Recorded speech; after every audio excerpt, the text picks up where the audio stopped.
Thank you for watching BCP Builder's training series on business continuity management. In this video, we will be discussing the fourth professional practice in the business continuity management lifecycle, design. When we talk about the design of our business continuity management systems, or BMS, it's critically important that we make sure fundamentally that it is realistic in terms of what we want to achieve, and that it is achievable in terms of can we do what we set out to do. There is no point in setting a strategic intention when we haven't got the resources or capability to go and make that happen down the line. We're always going to plan to fail, as they say. So design, what do we need for our organisation? Not just looking in a book and saying this is what it says we should be doing and then try and transfer that onto our organisation. At the same time, I think another critical thing that we have to factor in this day and age is there are so many organisations that will give business continuity management as a bolt-on to somebody else's job description, and therefore when we see organisations that have a dual purpose business continuity stroke some other job role, we're never going to really achieve 100% resilience down the line, because there's always going to be a conflict in there. So don't write a strategic intention that says we're going to be 100% resilient, but then actually when we look at it, we've only partially applied a capability to achieve something that is unrealistic in the way that we run our organisation. So design is easier said than done. We need to make sure that it is understood at top management level, at senior management level, and down through the organisation. It's not always easy to push up and say you haven't given me the right resources or the right capability or the time or the investment to achieve what we need to do. But we can still achieve this. This still can be the solutions that we need for our own organisation. One size does not fit all.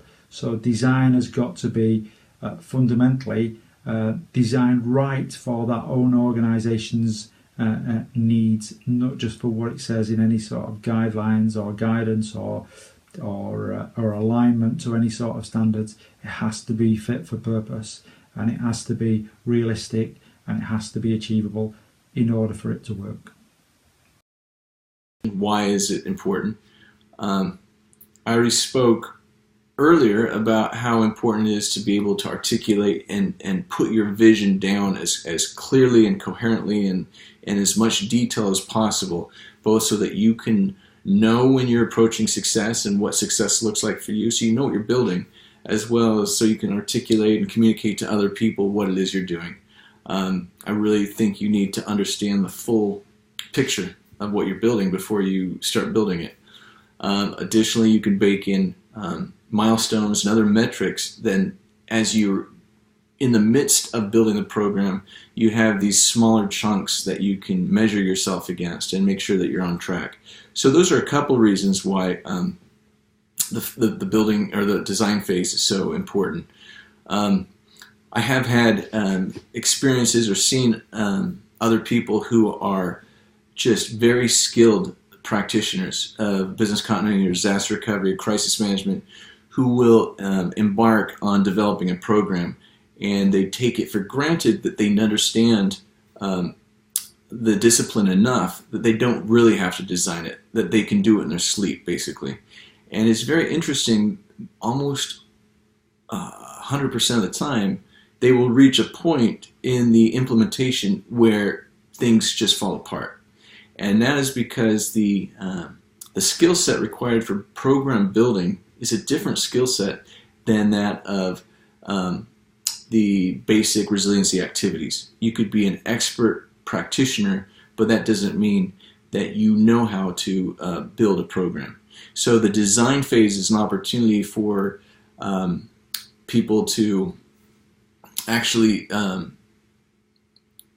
start thinking about the components that go into it. And it does get very complicated. In a medium to large size company, there's a lot of moving parts.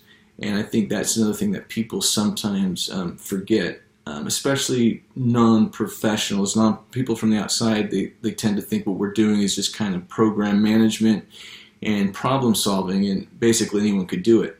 And I've had managers come in from the outside thinking it would be an easy job, and getting completely buried under the complexity of an enterprise-wide program. So I do think it's just good practice. It's critical. It's important to know what you're building before you build it. It's also important to recognize that it's a completely different set of skills to build a program. So designing helps you stay out of kind of the swampy areas that you'll get into when you do implement your program. Thank you for watching this video. I will be releasing these free training videos through social media each week. If you would like to view the entire series, please visit bcpbuilder.com/training.